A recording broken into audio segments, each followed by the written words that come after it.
ప్రభుదినంలో ఆరాధన చేరువచ్చినటువంటి సహోదరి సహోదరులకు పిల్లలకు ప్రవేశనాలను తెలియజేస్తున్నాను. ఎఫెసీ పత్రిక 5వ అధ్యాయము మొదటి 7 వచనాలు చదువుకుందాం. అపోస్తలుడైన పౌలు గారు ఎఫెసీకి రాసినటువంటి పత్రిక 5వ అధ్యాయము మొదటి 7 వచనాలు చదువుకుందాం. కావున మీరు ప్రియులైన పిల్లల వలె దేవుని పోలి నడుచుకునడి. క్రీస్తు మిమ్మును ప్రేమించి పరిమళ వాసనగా ఉండుటకు మన కొరకు తన్ను తాను దేవునికి అర్పణముగాను బలిగాను అప్పగించుకునను. అలాగునని మీరును ప్రేమ కలిగి నడుచుకునడి. మీలో జారత్వమే కానీ ఏ విధమైన అపవిత్రతే కానీ లోభత్వమే కానీ వీటి పేరైనను ఎత్తకూడదు. ఇదే పరిశుద్ధులకు తగినది. కృతజ్ఞతావచనమే మీరు ఉచ్చరింపబడును కానీ మీరు బూతులైనను పోకిరి మాటలైనను సరసోక్తులను ఉచ్చరింపకూడదు, అవి మీకు తగవు. వ్యభిచారి అయినను అపవిత్రుడైనను విగ్రహారాధికుడైన లోబి అయినను క్రీస్తు యొక్క దేవుని యొక్క రాజ్యమునకు హక్కుదారుడు కాడన్న సంగతి మీకు నిశ్చయముగా తెలియను. వ్యర్థమైన మాటల వలన ఎవడును మిమ్మల్ని మోసపరచనీకుడి. ఇట్టి క్రియల వలన దేవుని ఉగ్రత అవిధేయులైన వారి మీదకు వచ్చును కనుక అటు వారితో పాలువారై ఉండకుడి. ఎఫెసీ పత్రిక అపోస్తలుడైన పౌలు గారు రాస్తూ ఎఫెసీ సంఘానికి రాస్తున్నాడు. ఈ యొక్క పత్రిక యొక్క ముఖ్య ఉద్దేశం ఆలోచన చేస్తే ఎఫెసీ పత్రికలో క్రీస్తు సంఘాన్ని గురించినటువంటి విషయాలు మనకు ఇందులో కనబడతాయి. అదేవిధంగా క్రీస్తు సంఘములో విశ్వాసు యొక్క నడక ఏ విధంగా ఉండాలో ఇందులో చాలా స్పష్టంగా తెలియజేయబడింది. క్రీస్తు యేసు యొక్క రక్తంతో కొనబడినటువంటి వారు ఏ విధంగా, ఈ పరిశుద్ధులు ఏ విధంగా దేవుని యొక్క సముఖంలో నడవాలి, వారి యొక్క నడక ఏ విధంగా ఉండాలి, పరిశుద్ధుల యొక్క నడక లేకపోతే విశ్వాసుల యొక్క నడక ఏ విధంగా ఉండాలనే విషయాల్ని ఈ గ్రంథంలో తెలియజేయబడింది. ఇందులో ఏ విధంగా మనం నడుచుకోవాలి అనే విషయాల్ని తెలియజేస్తూ మొట్టమొదటి వచనంలో కావున మీరు ప్రియులైన పిల్లల వలె దేవుని పోలి నడుచుకొనుడి. దేవుని పోలి నడుచుకోవాలి. దేవుని పోలి నడుచుకోవాలంటే దేవుడు మనకు ప్రత్యక్షంగా కనబడ్డు. కారణము ఆయన ఆత్మస్వరూపి. ఆయన మన కంటితో మనము చూడలేము, కానీ ఆయన సర్వ పరిపూర్ణతను దైవత్వాన్ని చూపించడానికి ఈ భూమిపైకి తన కుమారుని పంపాడు. తన కుమారుని యొక్క గుణలక్షణాలు మనం చూసినప్పుడు మనము దేవుని చూసిన వారు మొత్తం. దేవుని పోలి నడుచుకోవాలన్నప్పుడు క్రీస్తు ప్రభు వారు ఏ విధంగా దైవత్వం కలిగి దేవుని యొక్క స్వరూపాన్ని, దేవుని యొక్క గుణలక్షణాలని ఈ భూమిపైన ప్రదర్శించాడో అటువంటి నడక మనం కలిగి ఉంటే మనము దేవుని పోలి నడుచుకునేదానికి అవకాశం ఉంటుంది. అంటే మనకు మాదిరి చూపినటువంటి క్రీస్తు ప్రభు వారి యొక్క జీవిత విధానాన్ని మనం ఎప్పుడైతే పరిశీలన చేస్తామో అప్పుడు మనం దేవుని పోలి నడుచుకునే దానికి అవకాశం ఉంటుంది. అటువంటి విషయాల్లో క్రీస్తు ప్రభు వారు చూపినటువంటి ఒక గుణలక్షణాన్ని 2వ వచనంలోనే మనం చూస్తాము. క్రీస్తు మిమ్మును ప్రేమించి పరిమళ వాసనగా ఉండుటకు మన కొరకు తను తాను దేవునికి అర్పణముగాను బలిగాను అప్పగించుకును. అలాగే మీరును ప్రేమ కలిగి నడుచుకునండి. క్రీస్తు ప్రభు వారు చూపినటువంటి ఒక గుణలక్షణము, దేవుని యొక్క లక్షణము. దేవుని పోలి నడుచుకోవాలంటే ప్రేమ కలిగి నడుచుకోవాలి. ప్రేమను ఆయన చూపించాడు. ఆ ప్రేమను మనం కూడా నడుచుకోవాల్సిన అవసరం ఉందని తెలియజేస్తాము. అదేవిధంగా కింద ఏమేమి చేయకూడదనే విషయాలు మాట్లాడుతూ 3వ వచనంలో మీలో జారత్వమే కానీ ఏ విధమైన అపవిత్రతే కానీ లోభత్వమే కానీ వీటి పేరైనా ఎత్తకూడదు, ఇదే పరిశుద్ధులకు తగినది. దేవుని ఇంటిలో క్రీస్తు సంఘంలో పరిశుద్ధులు విశ్వాసులు ఏ విధంగా నడుచుకోవాలో ఆలోచన చేస్తూ వీటన్నిటి జోలికి మీరు పోకూడదు, వీటి పేరైనా ఎత్తకూడదు, ఇదే పరిస్థితులకు తగినది. అదేవిధంగా మన నోటి మాట ఏ విధంగా ఉండంటే కృతజ్ఞతావచనమే మీరు ఉచ్చరింపవలెను కానీ మీరు బూతులైనను పోకిరి మాటలైనను సరసోక్తులైనను ఉచ్చరింపకూడదు, ఇవి మీకు తగవు. క్రీస్తు యొక్క మాదిరిలో, క్రీస్తు యొక్క సంఘములో దేవునికి అనుకూలమైన నడక నడవాలి అంటే ఇటువంటి విషయాల్లో ఏది చేయమన్నారో దాన్ని చేస్తూ, ఏది చేయకూడదన్నారో దాన్ని విసర్జిస్తూ మనము కొనసాగాల్సిన అవసరం ఉంది. అప్పుడే దేవుని పోలి నడుచుకునేదానికి మనకు అవకాశం ఉంటుంది. దాని తర్వాత 5వ వచనంలో, వ్యభిచారి అయినను, అపవిత్రుడైనను, విగ్రహారాధికుడైన లోబి అయినను క్రీస్తు యొక్క దేవుని యొక్క రాజ్యమునకు హక్కుదారుడు కాడని సంగతి మీకు నిశ్చయంగా తెలియను. వ్యర్థమైన మాటల వలన ఎవడును మిమ్మను మోసపరచనీయకుడి. ఇట్టి క్రియలు వలన దేవుని ఉగ్రత అవిధేయులైన వారి మీదకి వచ్చును. వ్యర్థమైన మాటల వలన ఎవరు మోసపరచబడకూడదు. పరిశుద్ధుడిగా ఉండి క్రీస్తు సంఘంలో ఉండి విశ్వాసిగా ఉంటే వ్యర్థమైన మాటల వల్ల ఎవరు మనల్ని మోసపుచ్చే విధంగా మోసపుచ్చడానికి మన దగ్గరకు వచ్చినప్పుడు మోసపరచబడకుండా జాగ్రత్తగా ఉండాల్సిన అవసరం ఉంది. దేవుని పోలి ప్రియులైన పిల్లల వల్లే దేవుని పోలి నడుచుకోవడము అవసరమైనదని గ్రంథము హెచ్చరిక చేస్తూ ఉంది. దేవుని పోలి నడుచుకోవడము మరియు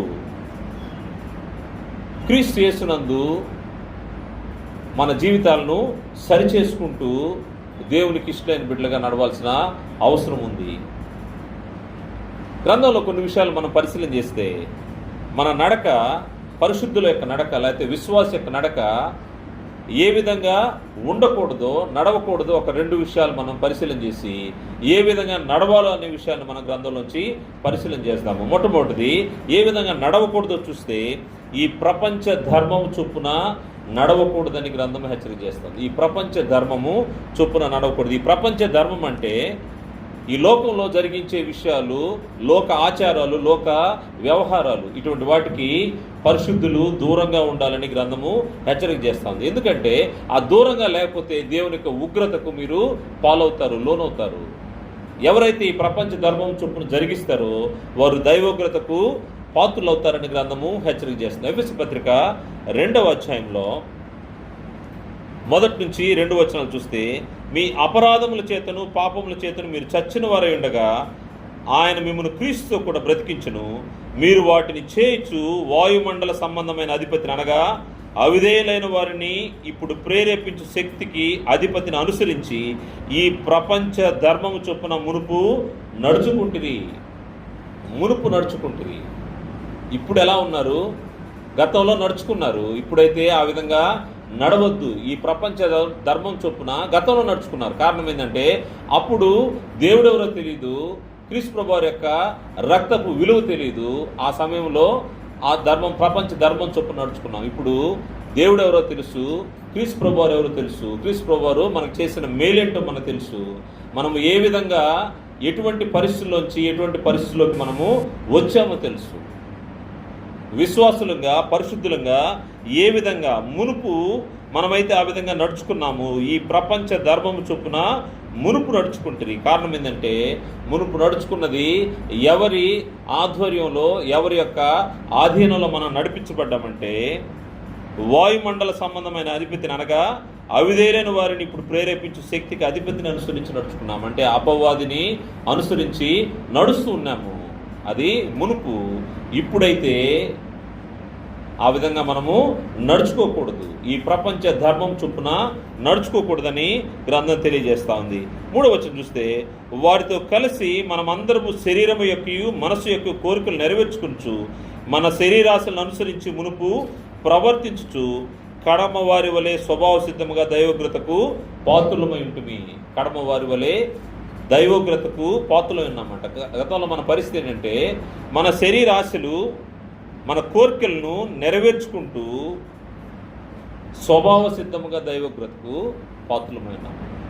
వాస్తవంగా గతంలో మన పరిస్థితి అంటే డెఫినెట్గా మనము పనిష్మెంట్కి అర్హులమే. కారణం ఏంటంటే మన జీవితాలు మార్చబడలేదు, దేవుని ఎరుగని పరిస్థితిలో ఉన్నాము, ఈ ప్రపంచ ధర్మం చొప్పున నడుచుకుంటా ఉన్నాము. కానీ ఇప్పుడైతే మన పరిస్థితి వేరుగా ఉందని పౌలు గారు హెచ్చరిక చేస్తూ ఉన్నాడు. ఏమని హెచ్చరిక చేస్తున్నాడంటే, ఇప్పుడు నీవు మార్చబడ్డావు, పరిశుద్ధుడువు, విశ్వాసివి, క్రీస్తు యేసు యొక్క రక్తంలో కడుగుబడి పవిత్రంగా ఉన్న వ్యక్తివి. ఇప్పుడు నువ్వు ఏ విధంగా ఉండాలంటే మునుపు నడుచుకున్నటువంటి ప్రపంచ ధర్మం చొప్పున నడుచుకోకూడదు. వాస్తవంగా మనం గతంలో నడిచినటువంటి వారు మరలా మనకు తటస్థపడుతూ ఉంటారు. తటస్థపడినప్పుడు వారిలాగా మనము వారితో కలిసి గతంలో లాగా ఉండలేదని వారు ఏం చేస్తూ ఉంటారంటే మన మీద ఆరోపణ చేస్తూ ఉంటారు. మనం వారితో పోని దానికి, వారితో కలవని దానికి, వారి క్రియలు మనం జరిగించిన దానికి వారు మనల్ని ఇబ్బంది పెడతా ఉంటారని ఈ గ్రంథంలో మనకు తెలియజేయబడింది. కొలస్సీ పత్రిక 3వ అధ్యాయము 5వ వచనం చూస్తే, కొలస్సీ పత్రిక 3వ అధ్యాయం 5వ వచనం నుండి, కావున భూమి మీద ఉన్న మీ అవయవములు అనగా జారత్వమును, అపవిత్రతను, కామాతురతను, దురాశను, విగ్రహారాధనైన ధనాపేక్షను చంపివేయుడి. ఇవి చంపివేసినటువంటి పరిస్థితి. ఇవి మునుపు మనం జరిగిస్తూ ఉన్నాము. వీటిని చంపివేయాలని గ్రంథం హెచ్చరిక చేస్తుంది. వాటి వలన దేవుని ఉగ్రత అవిధేయుల మీదకి వచ్చును. పూర్వం వారి మధ్య జీవించినప్పుడు మీరును వీటిని అనుసరించి నడుచుకునిచుంటివి. పూర్వము వీటిని కూడా మనం కూడా నడుచుకున్నాం. ఇవన్నీ మనం జరిగించినటువంటి కార్యక్రమాలే. దేవుని దగ్గరకు రాకముందు, పరిశుద్ధులుగా మనం తీర్చబడకముందు, నీతిమంతులుగా తీర్చబడకముందు మనం వీటన్నిటినీ జరిగించాము. వీటి వలన మనము ఉగ్రతకు పాత్రలో ఉన్నాము. నేడైతే పరిశుద్ధులుగా చేయబడి వాటికి దూరమైనాము. ఇప్పుడైతే 8వ వచనంలో, ఇప్పుడైతే మీరు కోపము, ఆగ్రహము, దుష్టత్వము, దూషణ మీ నోట బూతులను వీటన్నిటినీ విసర్జించుడి. దేవుని బిడ్డలు, పరిశుద్ధులు, విశ్వాసులు నడుచుకోవాల్సింది ఈ ప్రపంచ ధర్మం చొప్పున నడుచుకోకూడదు. ఈ ప్రపంచ ధర్మము చాలా సులువుగా ఉంటుంది. ఇటువంటి విషయాలు, కోపము, ఆగ్రహము, ఇవి లోకంలో ఉండే మనుషులకు వస్తే దేవుని బిడ్డలకు రాకూడదని గ్రంథము హెచ్చరిక చేస్తుంది. మీరు కోపము, ఆగ్రహము, దుష్టత్వము, దూషణ మీ నోట బూతులు అను వీటన్నిటిని విసర్జించుడి. ఏమి విసర్జించాలో గ్రంథము తెలియజేసింది. వీటిని మనము విసర్జించాల్సిన అవసరం ఉంది. వీటికి జోలికి పోకుండా మనం ఉండాల్సిన అవసరం ఉంది. మరియు ఒకరితో ఒకడు అబద్ధం ఆడుకుడు, ఏలైనగా ప్రాచీన స్వభావమును దాని క్రియలతో కూడా మీరు పరిత్యజించి జ్ఞానము కలుగు నిమిత్తము దాన్ని సృజించిన వాని పోలిక చొప్పున నూతన పరచబడుచున్న నవీన స్వభావమును ధరించుకుని ఉన్నారు. ఇప్పుడు ఏమై ఉన్నారంటే, పూర్వమైతే దుష్టత్వంలో ఉన్నారు, ఇప్పుడైతే వాటన్నిటిని విసర్జించి నవీన స్వభావాన్ని ధరించుకుని ఉన్నారు. ఈ నవీన స్వభావాన్ని ధరించుకున్న వారు మరలా ప్రపంచ ధర్మం చొప్పున నడవకూడదు. దేవుడు ఏదైతే నిర్దేశించారో దాని ప్రకారం నడవాల్సిన అవసరం ఉంది. అంతేగాని పాత వాటి వైపుకి వెళ్ళకూడదు. కారణం ఏంటంటే, ఇంతకుముందు మనము ఆ విధంగా నడుచుకున్నాము, ఇప్పుడైతే నడుచుకోకూడదు. ప్రాచీన స్వభావాన్ని పరిత్యజించాలంటే వాటిని విడిచిపెట్టాలని గ్రంథము చెప్తా ఉంది. నవీన స్వభావాన్ని ధరించుకుని ఉన్నారు. అందుకోసమే ఈ లోక మర్యాద చొప్పున నడుచుకోవద్దని రోమపత్రిక 12వ అధ్యాయము 2వ వచనంలో తెలియజేయబడింది.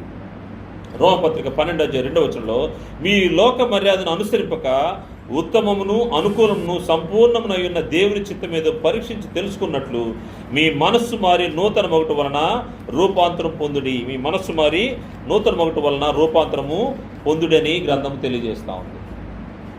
ఎలా ఉండాలంటే, ప్రాచీన స్వభావాన్ని విడిచిపెట్టాలి, నవీన స్వభావాన్ని ధరించుకోవాలి. ఈ లోక మర్యాదను అనుసరించక మన నడవడిక ఏ విధంగా ఉండాలనే విషయాల్ని గ్రంథము హెచ్చరిక చేస్తూ ఉంది. పరిశుద్ధులుగా, క్రీస్తు చేసినందు కొనబడిన వారంగా, క్రీస్తు రక్తంలో కడుగబడిన వారంగా మనము ప్రాచీన స్వభావాన్ని, ప్రపంచ ధర్మం చొప్పున నడుచుకునే దాన్ని మనము విడిచిపెట్టాలని మనకు తెలియజేస్తూ ఉంది. రెండవ విషయము, ఏ విధంగా నడవకూడదో తెలియజేస్తూ అన్య జనులు నడుచుకున్నట్లు మనం నడవకూడదనే విషయాన్ని గ్రంథం తెలియజేస్తుంది. ఎఫెసీ పత్రిక 4వ అధ్యాయము 15 నుంచి 18 వరకు చూస్తే, ఎఫెసీ పత్రిక 4వ అధ్యాయము 15వ వచనం నుండి 18వ వచనం వరకు చూస్తే, అన్య జనులు నడుచుకున్నట్లు నడవకూడదనే విషయం ఇక్కడ తెలియజేయబడింది. ప్రేమ కలిగి సత్యము చెప్పుచు క్రీస్తు వలెనటకు మనం అన్ని విషయంలో ఎదుగుదము. ఆయన శిరస్సై ఉన్నాడు. ఆయన నుండి సర్వ శరీరము చక్కగా అమర్చబడి తనలో ఉన్న ప్రతి అవయవము తన తన పరిమాణం చొప్పున పరిచయించుండగా ప్రతి కీలు వలన కలిగిన బలము చేత అతుకుబడి ప్రేమ యందు తన క్షేమాభివృద్ధి కలుగునట్లు శరీరమునకు అభివృద్ధి కలుగు చేసుకుంటున్నది. కాబట్టి అన్యజనులు నడుచుకున్నట్లు మీరు మీదట నడుచుకోవలదని ప్రభునందు సాక్ష్యం ఇచ్చుచున్నాను. అన్యజనులు నడుచుకున్నట్లు మనము నడుచుకోకూడదంట. అన్యజనులు ఏమని వాళ్ళ ఆలోచనలు ఉంటాయంటే, వారు పట్టింపు లేని పరిస్థితిలో ఉంటారని గ్రంథం తెలియజేస్తుంది. వారికి ఏది కూడా సీరియస్గా ఆలోచన చేసే ఆలోచన ఉండదు, అన్నీ తేలిగ్గానే తీసుకుంటూ ఉంటారు. 18వ వచనంలో, వారైతే అంధకారమైన మనసు గలవారి, అంటే అంధకారం అంటే చూడలేని స్థితి, చీకటి. వారి మనస్సు అంధకారము, దాంట్లోంచి ఏది కూడా శ్రేష్టమైనది కనబడదు, వారికి కనిపించదు, వారి దానిలోంచి ఏది కూడా మేలైన దాన్ని వెతకలేని పరిస్థితులు ఉంటా ఉంటారు. అంధకార మనస్సు కలవారి తమ హృదయ కాఠిన్యం వలన, తమలోనున్న అజ్ఞానం చేత దేవుని వలన కలుగు జీవంలో నుండి వేరుపరచబడిన వారి తమ మనస్సునకు కలిగిన వ్యర్థతను అనుసరించి నడుచుకుంటున్నారు. అన్ని జనులు ఏ విధంగా నడుచుకుంటున్నారంటే తమ మనసుకు కలిగినటువంటి వ్యర్థతను అనుసరించి నడుచుకుంటున్నారు. వారి యొక్క పరిస్థితులు ఆ విధంగా ఉంటాయి కాబట్టి వారితో కలిసి నడవద్దు. అన్ని జనులు నడుచుకున్నట్లుగా మనం నడుచుకోకూడదు. కారణం ఏంటంటే వారు అంధకారమైన మనసు కలవారు తమ హృదయ కాఠిన్యం వల్ల దేవుని నుండి కలుగు జీవంలోండి వేరుపరచబడినవారు. దేవుడు నీకు జీవాన్ని ఇచ్చాడు, నీకు ఇచ్చిన జీవాన్ని జాగ్రత్తగా కాపాడుకోవాల్సిన అవసరం ఉంది. అన్యులతో నడవడం వల్ల జరిగే నష్టాన్ని గురించి తెలియజేస్తూ వారు తమ మనసుకు కలిగిన వ్యర్థతను అనుసరించి నడుచుకునే వాళ్ళు కాబట్టి వారితోటి జాగ్రత్తగా ఉండాల్సిన అవసరం ఉంది. వారి ప్రకారం మనము నడుచుకోకూడదని గ్రంథం తెలియజేస్తూ ఉంది. కారణం ఏంటంటే వారు నిష్ప్రయోజనమైన వాటిని అనుసరిస్తుంటారని గ్రంథం తెలియజేస్తూ ఉంది. అన్ని జనులు నిష్ప్రయోజనమైనవి, అంటే దేవుని దృష్టికి ప్రయోజనమైన కాని వాటిని వారు అనుసరిస్తుంటారనే విషయాన్ని గ్రంథం తెలియజేస్తూ ఉంది. గలతీ పత్రిక 4వ అధ్యాయము 8వ వచనం చూస్తే, ఆ కాలమందైతే మీరు దేవుని ఎరుగని వారై నిజమునకు దేవుళ్ళు కాని వారికి దాసులు ఎంటరు కానీ ఇప్పుడు మీరు దేవుని ఎరిగిన వారును మరి విశేషముగా దేవుని చేత ఎరుగుబడిన వారిని ఉన్నారు కనుక బలహీనమైనవి నిష్ప్రయోజనమైనవినైనా మూలపాఠము తట్టు మరల తిరుగనేలా, మునుపటి వలె మరల వాటికి దాసులై ఉండగోరనేలా. మునుపటి వాటే ఇంతకుముందు దాసులమై ఉన్నాము, నిష్ప్రయోజనమైన వాటి యందు మనము ఆసక్తి కలిగి ఉన్నాము, దానికి దాసులుగా ఉన్నాము.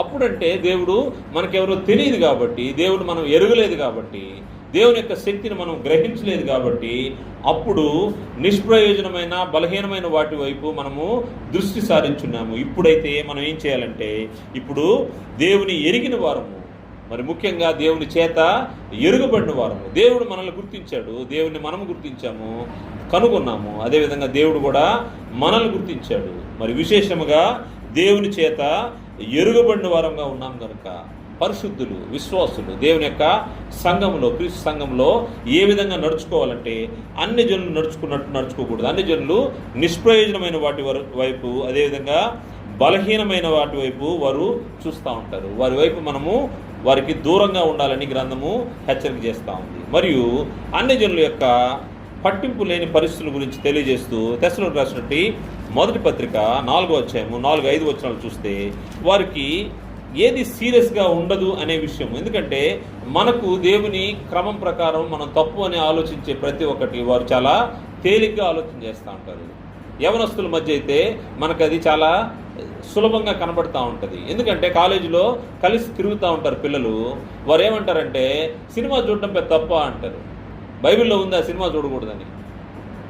లేకపోతే సరదాగా అట్ట మనము టైంపాస్కి ఏదో ఒక కార్యక్రమం చేస్తే తప్ప, సరదా కదా అంటారు. అంటే అది చాలా సులువుగా ఉంటుంది. కానీ గ్రంథానికి లోబడినటువంటి మనకైతే అది క్లియర్గా తప్పుగానే కనబడుతుంది. దాన్ని మనము జాగ్రత్తగా పరిశీలన చేయాల్సిన అవసరం ఉంది. ఎందుకంటే ఎప్పుడైతే ఆ వివేచన మనకు కనబడుతుందో, ఏది దైవ సంబంధమైందో, ఏది దైవ సంబంధం కాందో ఎప్పుడైతే మనం గమనిస్తామో వెంటనే మనం దాన్ని డిఫరెన్షియేట్ చేసుకోవడానికి అవకాశం ఉంటుంది. అన్ని జనుల్లో వలె నడుచుకొనుకున్నట్లు జాగ్రత్త పడేదానికి అవకాశం ఉంటుంది. కారణం ఏంటంటే తెస్సలోనికీయులకు రాసిన మొదటి పత్రిక 4వ అధ్యాయము 4-5 వచనాల్లో, మీలో ప్రతివాడును దేవుని ఎరుగని అన్య జనుల వలె, దేవుని ఎరుగని మనకు వారికి ఉన్నటువంటి వ్యత్యాసాన్ని గమనించాలి. మనం దేవుని ఎరిగిన వారము, మరి ముఖ్యంగా మరి విశేషంగా దేవుని చేత ఎరుగబడిన వారము.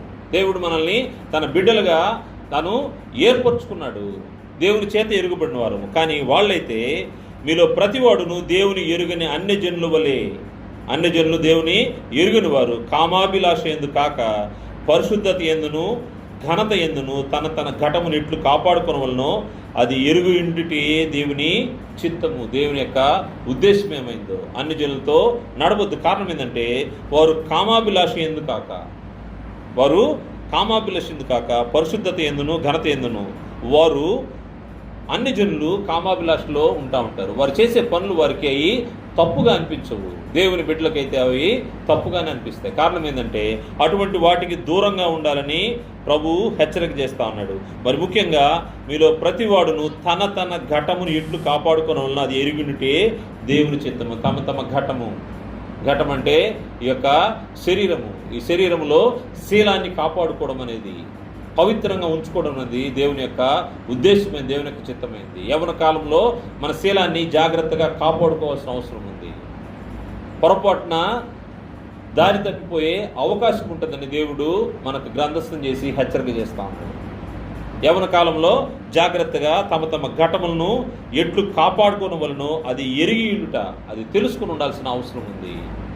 క్రీస్తు యేసునందు క్రీస్తు రక్తం చేత కొనబడిన తర్వాత మన ఘటాలని, మన శరీరాలని, మన శీలాన్ని జాగ్రత్తగా కాపాడుకోవడం అనేది దేవుని యొక్క చిత్తమైంది. దాని ప్రకారంగా మనం ఉండాల్సిన అవసరం ఉంది. రెండు విషయాలు మనము ఏ విధంగా నడుచుకోకూడదు చూసాము. ప్రపంచ ధర్మం చొప్పున నడుచుకోనకూడదు, అన్ని జనులు నడుచుకున్నట్లుగా నడుచుకోనకూడదని మన గ్రంథాల్లో చూసాము. ఇప్పుడు ఏ విధంగా నడుచుకోవాలి అని ఆలోచన చేస్తే సత్క్రియలతో మనము నడవాల్సిన అవసరం ఉంది. క్రీస్తు యేసునందు మనము సత్క్రియలతో నడవాల్సిన అవసరం ఉందని గ్రంథము హెచ్చరిక చేస్తుంది. ఎఫెసీ పత్రిక 2వ అధ్యాయము 10వ వచనం చూస్తే, మరియు వాటి యందు మనము నడుచుకొనవలనని దేవుడు ముందుగా సిద్ధపరిచిన సత్క్రియలను చేయుటకై మనము క్రీస్తు యేసునందు సృష్టించబడిన వారమై ఆయన చేసిన పని అయి ఉన్నాము.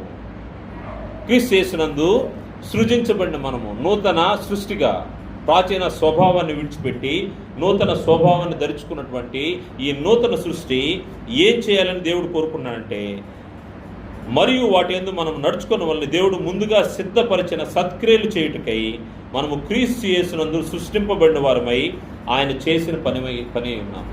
దేవుడు మనల్ని ఎందుకోసము నూతన సృష్టిగా చేసుకున్నాడో అది సత్క్రియలు జరిగించడానికి. ఎటువంటి సత్క్రియలు అంటే దేవుడు ముందుగా సిద్ధపరిచిన సత్క్రియలు. వీటిలో చేయాలి, వీటి ప్రకారము నడుచుకోవాలని ఆయన చెప్పిన సత్క్రియలని మనము చేయాల్సిన అవసరం ఉంది.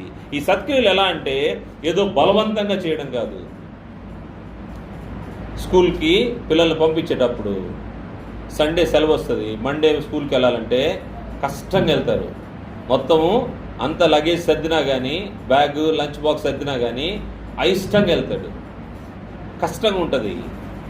అలా కాకుండా సత్క్రియ జరిగించడం అంటే అదేదో విధిగా తప్పదన్నట్టుగా కాకుండా ఆసక్తితో జరిగించాలని గ్రంథం తెలియజేస్తుంది. ఒక సత్క్రియ కోసము నీవు సృజించబడ్డావంటే ఆ సత్క్రియను ఏ విధంగా జరిగించాలో గ్రంథం తెలియజేస్తూ ఉంది. తీతు పత్రిక 2వ అధ్యాయము 14వ వచనం చూస్తే, ఆయన సమస్త దుర్నీతి నుండి మనల్ని విమోచించి సత్క్రియలందు ఆసక్తి గల ప్రజలను, సత్క్రియలందు ఆసక్తి, ఇంట్రెస్ట్ అంటే దాని విషయంలో క్యూరియస్గా ఉండాలి. ఎంత ఆసక్తి అంటే దేవుని క్రియలు, సత్క్రియలందు ఆసక్తి గల ప్రజలు తన కోసం పవిత్రపరుచుకొని తన సొత్తుగా చేసుకుంటూ తను తానే మన కొరకు అర్పించుకున్నాడు. క్రీస్తు ప్రభువు వారు ఏ విధంగా తన ప్రాణాన్ని అర్పించాడంటే ఈ సత్క్రియలందు ఆసక్తి కలిగినటువంటి వారిని. దేవుని ఇంటిలో మనం ఏ విధంగా నడవాలి అంటే సత్క్రియ జరిగించడానికి ఆసక్తిని చూపించాలి. ముందు అడుగు నాదే ఉండాలన్నంతగా మనం ఆసక్తి కనపరచాలి. ఏ పని చెప్పినా ఆ పని విషయంలో నేను పాలిభాగస్తున్నవ్వాలి. అటువంటి సత్క్రియల విషయంలో ఆసక్తిని చూపించే వారి కోసమే ప్రభువారు తన ప్రాణాన్ని పెట్టినట్టుగా మనకు గ్రంథంలో కనబడతా ఉంది. అటువంటి నడక మనకు ఉండాల్సిన అవసరం ఉంది. క్రీస్తు యేసునందు సత్క్రియలు జరిగించే నడక అవసరమైంది. కారణం ఏంటంటే ఈ సత్క్రియలను బట్టి దేవుడు మహింపరచబడతా ఉంటాడు. నీవు నేను చేసే సత్క్రియలను బట్టి అన్ని జనుల ఎదుట దేవుడు మహింపరచబడతా ఉంటాడు. వీరు క్రైస్తవులు, క్రీస్తు యేసును ధరించుకున్నవారు, దాన్ని బట్టే వీరి క్రియలు ఎంత క్షేమకరంగా ఉన్నాయి, వీరి క్రియలు లోకానికి వెలుగుగా ఉన్నాయి, వీరి క్రియలు లోకానికి మేలుకరంగా ఉన్నాయి, లోకాన్ని బ్రతికించేవిగా ఉన్నాయి అని అన్ని జనులు క్రీస్తు యేసు ద్వారా రక్షించబడిన మన క్రియలను బట్టి దేవుని మహింపరిచే పరిస్థితి ఏర్పడతా ఉంది. అందుకోసమే ప్రభువారు చెప్పినట్టుగా మత్తయి సువార్త 5వ అధ్యాయంలో ప్రభువారు ఏ విధంగా మనము జీవించాలి అనే విషయాన్ని తెలియజేస్తూ మత్తయి సువార్త 5వ అధ్యాయము 16వ వచనంలో, మనుషులు మీ సత్క్రియలను చూచి పరలోకమందున్న మీ తండ్రిని మహిమపరచినట్లు వారి ఎదుట మీ వెలుగు ప్రకాశింపనీయుడి. వెలుగు ప్రకాశింపనీయాలి. ఎలా అంటే మన సత్క్రియల ద్వారా. ఎప్పుడైతే మనం సత్క్రియలు జరిగిస్తామో దాన్ని బట్టి మన తండ్రి మహింపరచబడతాడు. మన తండ్రి అంటే తండ్రి అయిన దేవుడు మహింపరచబడతాడు. అందువల్ల సత్క్రియలు యందు ఆసక్తి కలిగి సత్క్రియలు చేయడానికి, దాని ద్వారా ఈ లోకంలో దేవుని మహిమను తెలియజేయడానికి, దేవుని మహింపరచడానికి మనకు అవకాశం ఉంటుంది. అందువల్ల మన నడక ఎటువంటి విషయాల్లో ఉండాలంటే సత్క్రియలు యందు ఆసక్తి గల నడక కలిగి ఉండాల్సిన అవసరం ఉంది. అది పరిశుద్ధులకు విశ్వాసులకు తగినది. 4వ విషయం మనం చూస్తే ఐక్యతతో నడవాలి. ఐక్యత అనేది చాలా అవసరమైనది. ఐక్యత లేకుండా దేవునికి ఇష్టలుగా ఉండడము కష్టమైపోతూ ఉంటుంది. ఐక్యత. ఎఫెసీ పత్రిక 4వ అధ్యాయము మొదటి 3 వచనాలు చూస్తే, ఎఫెసీ పత్రిక 4వ అధ్యాయం మొదటి 3 వచనాల్లో, కాబట్టి మీరు సమాధానమును బంధము చేత ఆత్మ కలిగించు ఐక్యమును కాపాడుకున్నట్లు శ్రద్ధ కలిగిన వారై ప్రేమతో ఒకరినొకడు సహించుచు మీరు పిలువబడిన పిలుపునకు తగినట్లుగా దీర్ఘశాంతంతో కూడిన సంపూర్ణ వినయంతోనూ సాత్వికంతోనూ నడుచుకున్న వల్లని ప్రభువును బట్టి ఖైదీన నేను మిమ్మను బతిమాలుకుంటున్నాను. ఏ విధంగా నడుచుకోవాలో, ఐక్యత కలిగి నడుచుకోవడం అంటే ఎటువంటి ఐక్యత, ఎలా ఈ ఐక్యత వస్తుంది సహోదరుల మధ్య అంటే, మీరు సమాధానమును బంధము చేత ఆత్మ కలిగించు ఐక్యమును, ఆత్మ కలిగించే ఐక్యము. ఎవరైతే సహజంగా డిఫరెన్స్ ఆఫ్ ఒపీనియన్స్ ఉంటాయి, అంటే ఒక్కొక్కరి యొక్క ఆలోచన విధానాలు లేకపోతే వారి యొక్క ఒపీనియన్స్ డిఫర్ అవ్వచ్చు, కానీ దేవుని యొక్క ఆత్మ ఏం చేస్తూ ఉంటాడంటే ఈ డిఫరెన్స్లన్నిటిని తీసివేసి సమాధానాన్ని దయచేస్తూ ఉంటాడు. ఎప్పుడు ఈ యొక్క కార్యక్రమం జరుగుతుందంటే, ఎప్పుడైతే మనము దేవుని మాటలకు లోబడతామో, విధేయత చూపిస్తామో, అప్పుడు ఐక్యత, సమాధానపరచబడే అవకాశం ఏర్పడుతూ ఉంటుంది. దేవుని మాటలకు లోబడకపోతే సమాధానం రాదు. సమాధానం ఎప్పుడైతే వస్తుందో అది ఆత్మ కలిగించే ఐక్యతను సహోదరుల మధ్యలో ఉంచుతూ ఉంటుంది. ఎప్పుడైతే ఐక్యత కలిగి ఉంటామో అప్పుడు ప్రేమతో ఒకరినొకరు సహించుకునే దానికి అవకాశం ఉంటుంది. ప్రేమ అనేది ఇందులో ముఖ్య పాత్ర వహిస్తూ ఉంటుంది. అదేవిధంగా పరిశుద్ధాత్మ మన మధ్యలో సహవాసాన్ని కలిగిస్తూ ఉంటాడు. ఒక్కోసారి మనకు మన దేహ పరిస్థితులను బట్టో లేకపోతే మన ఆలోచనలు బట్టో, మన సొంత ఆలోచనలు బట్టో మన ఆలోచన విధానము వేరువేరుగా నడుస్తూ ఉండొచ్చు. కానీ దేవుని యొద్దకు వచ్చినప్పుడు ఏం జరుగుతూ ఉంటుందంటే ఆత్మ మనల్ని సమాధానపరిచి ఐక్యతను ఉంచుతూ ఉంటాడు. ఎలా చేస్తూ ఉంటాడంటే వాక్యం ద్వారా మనల్ని హెచ్చరించి వ్యక్తుల హృదయాల్లో తన కార్యాన్ని జరిగించినప్పుడు ఒకవేళ నాకు ఒక ఒపీనియన్ ఉంది, నేను వేరుగా ఆలోచన చేస్తున్నా, సహోదరులతో కలవలేకపోయా, ఎప్పుడైతే వాక్యము ద్వారా పరిశుద్ధాత్మ నాతో మాట్లాడతాడో వెంటనే నేను లోబడి నా సహోదరులతో కలిసి ఐక్యతగా ఉంటాను. అది సమాధానం అనే బంధము. ఇటువంటి బంధం ఎప్పుడైతే వాక్యానికి లోబడినప్పుడే ఇటువంటి సమాధానం వస్తుంది. దీనిలో ప్రేమ ముఖ్య పాత్ర వహిస్తుంది. కారణం ఏంటంటే ఒకవేళ దాంట్లో నాకు కొంచెం నొప్పి అయినా బాధ అయినా నేనేం చేస్తానంటే సహోదరుని కోసము సహిస్తాను.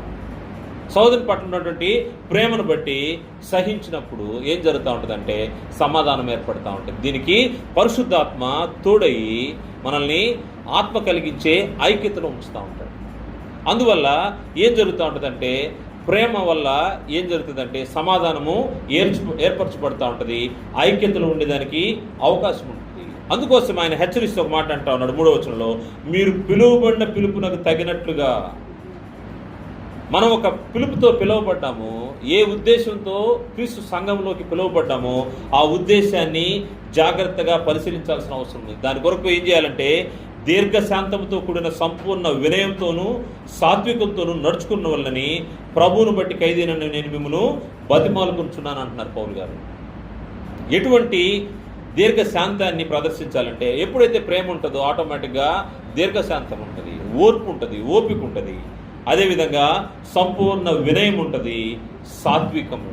ఏ విధంగా మనము ఐక్యతలో నడవాలి అంటే ఎప్పుడైతే ప్రేమ కలిగి ఉంటామో, ఎప్పుడైతే సంపూర్ణ వినయం కలిగి ఉంటామో, ఎప్పుడైతే సాత్వికం కలిగి ఉంటామో మనము దేవుని ఆజ్ఞల ప్రకారం, దేవుని చిత్తం ప్రకారం నడిచే వారంగా ఉంటాము. ఆత్మ కలిగించే ఐక్యతలో నడిచేదానికి మనకు అవకాశం ఉంటుంది.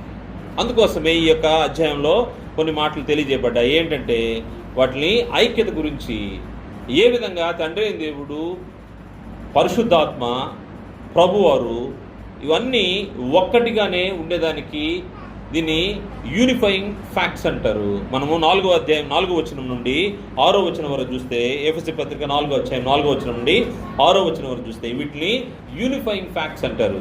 ఇవన్నీ ఐక్యతకు సంబంధించినవి. శరీరం ఒక్కటే, ఆత్మయు ఒక్కడే, ఆ ప్రకారమే మీ పిలుపు విషయమైన ఒక్కటే నిరీక్షణ ఎందుటకు పిలువబడుతుంది. ప్రభు ఒక్కడే, విశ్వాసం ఒక్కటే, బాప్తిసం ఒక్కటే, అందరికీ తండ్రి అయిన దేవుడు ఒక్కడే, ఆయన అందరికీ పైగా ఉన్నవాడే అందరిలోనూ వ్యాపించి అందరిలో ఉన్నాడు.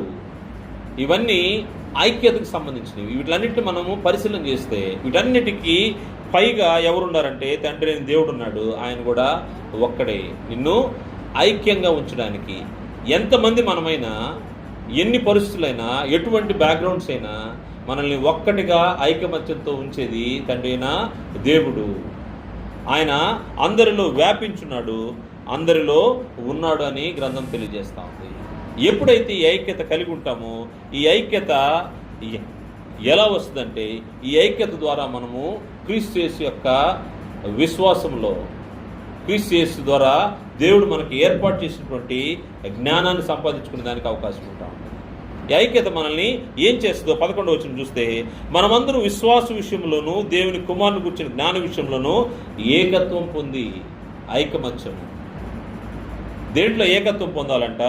మనమందరము విశ్వాస విషయంలోనూ దేవుని కుమారుని గురించినటువంటి జ్ఞాన విషయంలోనూ ఏకత్వం పొందాలి. ఎందుకు డిఫరెన్స్ ఆఫ్ ఒపీనియన్స్ వస్తూ ఉంటాయంటే, విశ్వాసము ఒక్కొక్కసారి సరైన పునాది లేకపోవడం వల్ల, లేకపోతే దేవుని కుమారుని గురించినటువంటి జ్ఞానం సరిగా లేకపోవడం వల్ల, గ్రంథం మనము సంపూర్ణంగా చదవకపోవడం, లేకపోతే సంపూర్ణంగా దాన్ని అర్థం చేసుకోకపోవడం వల్ల ఒక్కొక్కసారి డిఫరెన్సెస్ వస్తూ ఉంటాయి. కానీ పరిశుద్ధాత్మ ఏం చేస్తూ ఉంటాడంటే, ఈ రెండింటినీ కలిపి, విశ్వాసాన్ని మరియు దేవుని కుమారుని గురించినటువంటి జ్ఞానాన్ని కలిపి ఏకత్వం పొంది, ఆ ఏకత్వం పొందిన వారు ఎలా తయారవ్వాలనేది దేవుని యొక్క ఉద్దేశం ఏంటంటే, క్రీస్తు ప్రభువారి యొక్క మాదిరిలాగా మనం ఉండాల్సిన అవసరం ఉందండి. సంపూర్ణ పురుషులకు వరకు, అనగా క్రీస్తునకు కలిగిన సంపూర్ణతకు సమానమైన సంపూర్ణత కలవారమగ వరకు ఆయన ఇలాగూ నియమించను. సంఘాన్ని ఆయన ఉంచి, సంఘంలో వారి వారి బాధ్యతలు, ఎవరు ఏ పని చేయాలి, ఎవరు ఎలా ఉండాలనే విషయాన్ని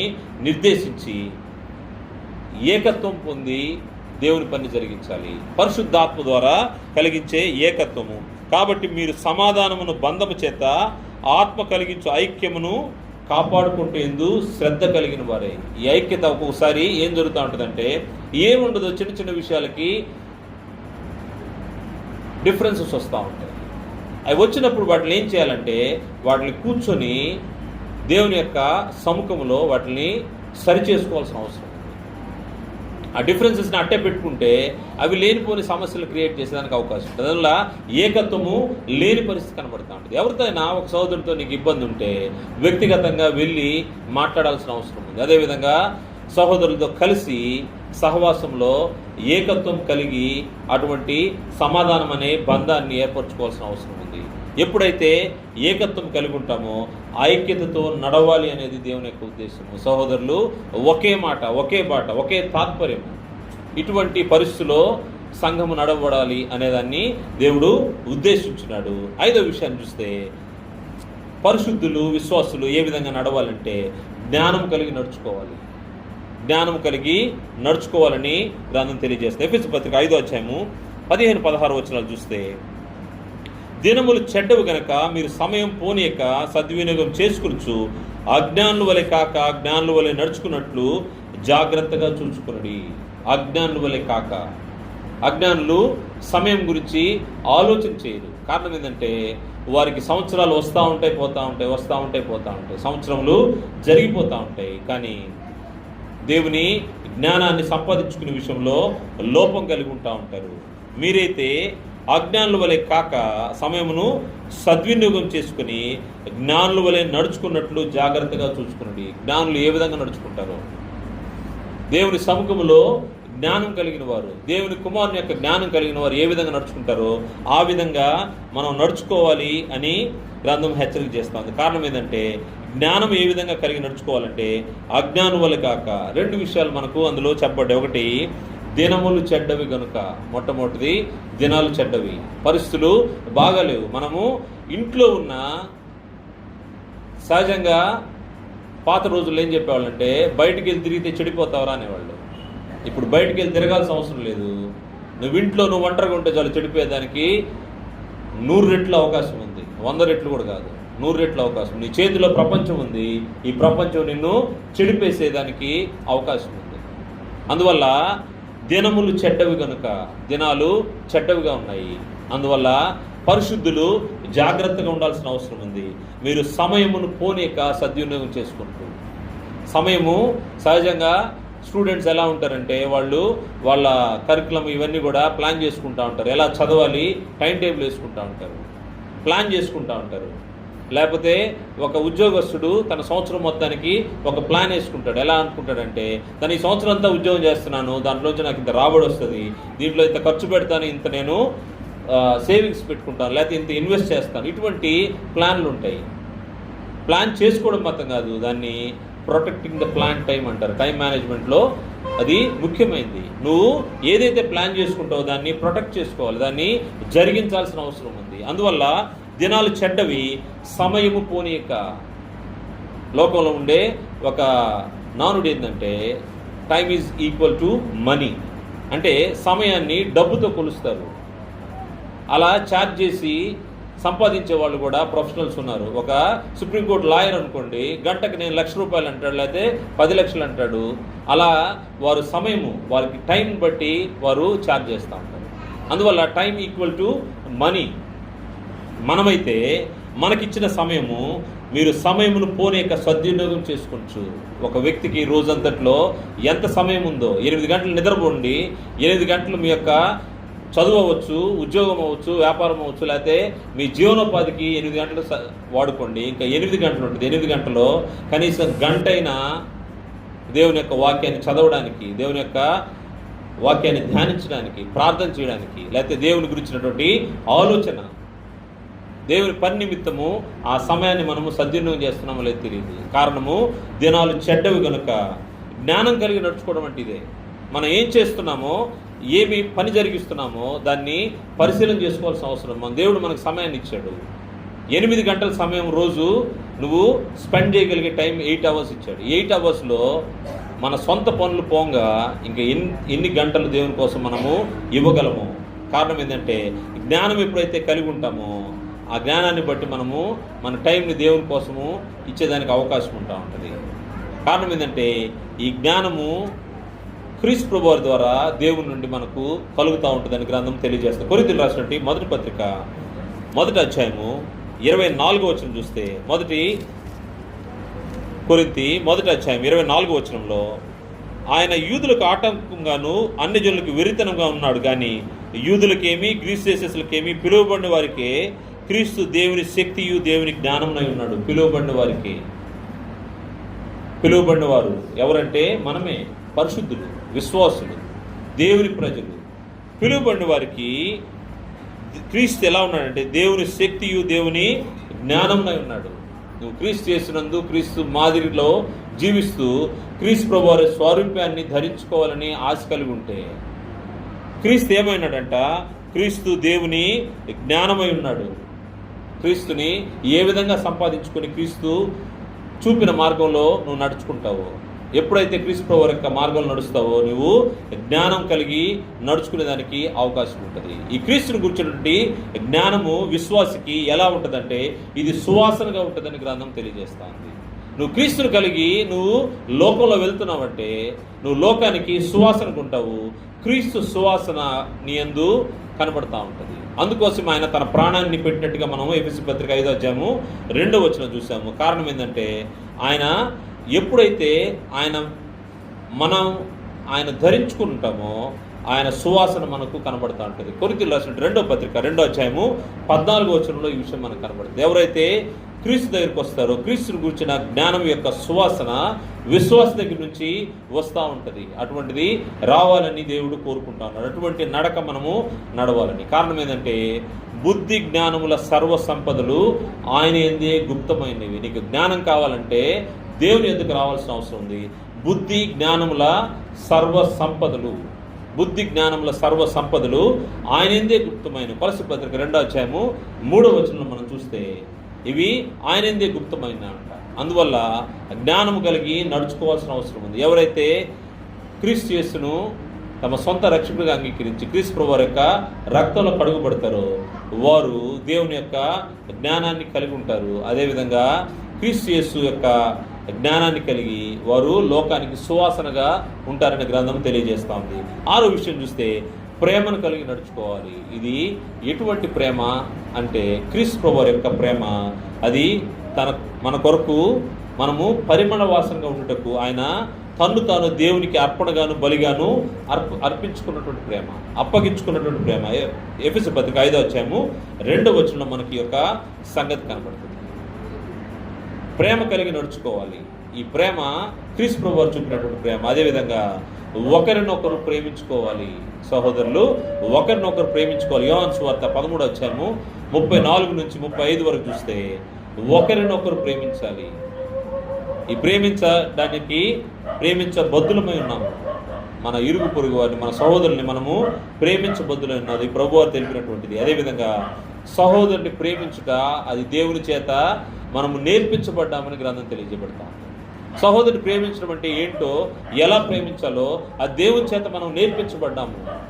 దేవుని ప్రేమలో మనకు ఆ యొక్క సహోదరుని ప్రేమించే విషయం మనకు కనపడతా ఉంటుంది. తెస్సలోనికీయులకు రాసిన మొదటి పత్రిక 4వ అధ్యాయము 9వ వచనంలో సహోదరుని ఏ విధంగా ప్రేమించాలో అది దేవుని చేత నేర్పించబడ్డామని మనకు గ్రంథము తెలియజేస్తూ ఉంది. అదేవిధంగా ఎలా ప్రేమించాలని గ్రంథం చెప్తా ఉందంటే పేతురు రాసిన మొదటి పత్రిక 1వ అధ్యాయము 22-23 వచనాల్లో హృదయపూర్వకముగా మిక్కుటముగా ప్రేమించాలట. హృదయపూర్వకంగా అంటే ఏదో పైపైన కాదు, నీ మాటలు పెదవుల్లోంచి వచ్చేది కాదు, హృదయంలోంచి రావాలి. మరియు మిక్కుటముగా అంటే మిక్కిలు ఎక్కువగా అని అర్థము. మిక్కుటముగా ప్రేమించాలి. 22-23 వచనాల్లో మీరు క్షయబీజం నుండి కాక శాశ్వతముగా జీవము గల దేవుని వాక్య మూలముగా అక్షయ బీజం నుండి పుట్టింపబడారు కనుక నిష్కపటమైన సహోదర ప్రేమ కలుగునట్లు. సహోదర ప్రేమలో కపటం ఉండకూడదు అనేది దేవుని యొక్క ఉద్దేశం ఏంది. నిష్కపటమైన సహోదర ప్రేమ కలిగినట్లు మీరు సత్యమునకు విధేయులవుట చేత మీ మనస్సులను పవిత్రపరచుకున్న వారండి. ఒకరినొకడు హృదయపూర్వకముగాను మిక్కుటముగాను ప్రేమించుడి. హృదయపూర్వకంగా ప్రేమించాలి. క్రీస్తు ప్రభువారు ఏ విధంగా ప్రేమించారో అటువంటి ప్రేమను మనం కనపరచాల్సినటువంటి అవసరం ఉంది. హృదయపూర్వకంగా ప్రేమించాలి. ఈ ప్రేమ కలిగి మనము నడుచుకోవాల్సిన అవసరం ఉంది. చివరిది మనం చూస్తే దేవుని పిల్లల వలె వెలుగులో నడుచుకోవాల్సిన అవసరం ఉంది. దేవుని పిల్లలు ఏ విధంగా వెలుగులో నడుచుకుంటారో మనం చూస్తే ఎఫెసీ పత్రిక 5వ అధ్యాయము 8వ వచనం చూస్తే ఎఫెసీ పత్రిక 5వ అధ్యాయము 8వ వచనం నుండి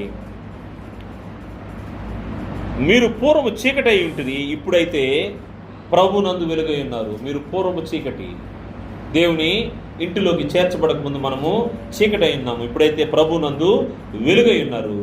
వెలుగు ఫలము సమస్త విధములైన మంచితనము నీతి సత్యమును వాటిలో కనబడుచున్నది.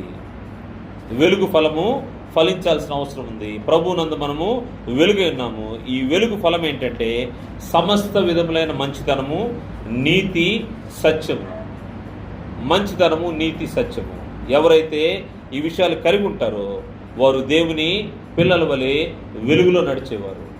ఇటువంటి విషయాలు మనము ఎప్పుడైతే కలిగి ఉంటామో, మంచితనము నీతి సత్యం ఎప్పుడైతే మనలో ఉంటుందో మనము వెలుగు సంబంధాలుగా ఉంటాము. వెలుగులో మనం నడుస్తూ అనేక మందిని వెలుగులోకి నడిపించేదానికి అవకాశం ఉంటుంది. కారణం ఏంటంటే ప్రభువారు చెప్తా ఉన్నారు, నేను లోకమునకు వెలుగు, నన్ను వెంబడించువాడు చీకట్లో నడువుక జీవపు వెలుగులో నడుస్తాడని ప్రభువారు తెలియజేస్తాడు. యోహాను సువార్త 8వ అధ్యాయము 12వ వచనంలో ప్రభువారు చెప్తున్నమాట, నేను లోకమునకు వెలుగును,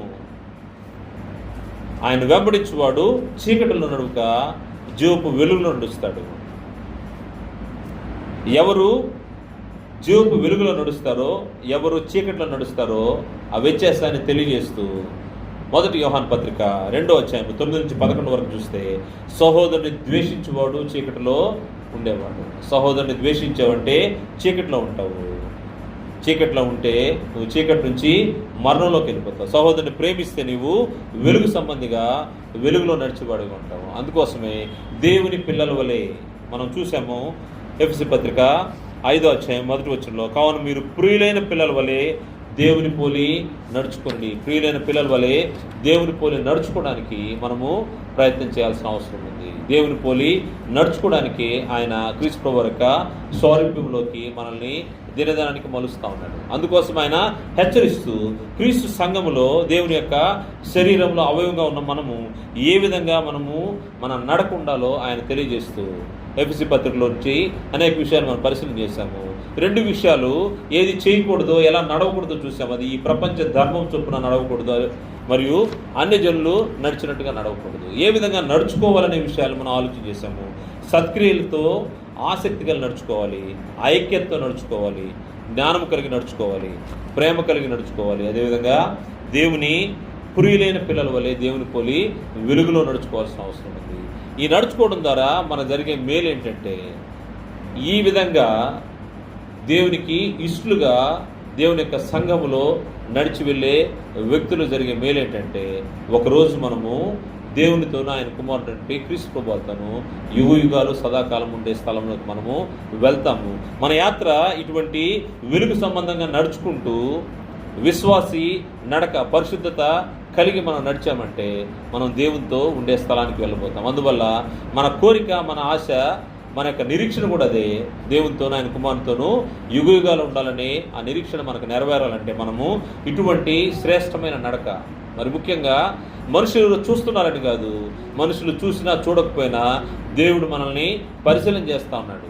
అది నువ్వు ఒంటరిగా ఉండొచ్చు, ఇంట్లో ఉండొచ్చు, సమాజంలో ఉండొచ్చు, లేకపోతే ఏ విధంగా ఎక్కడైనా ఉండొచ్చు. నువ్వు ఉన్న ప్రతి స్థలంలో దేవుని యొక్క చూపు నీ మీద ఉంది, దేవుని యొక్క దృష్టి నీ మీద ఉంది. దేవుని నుంచి నువ్వు దూరంగా వెళ్ళలేవు.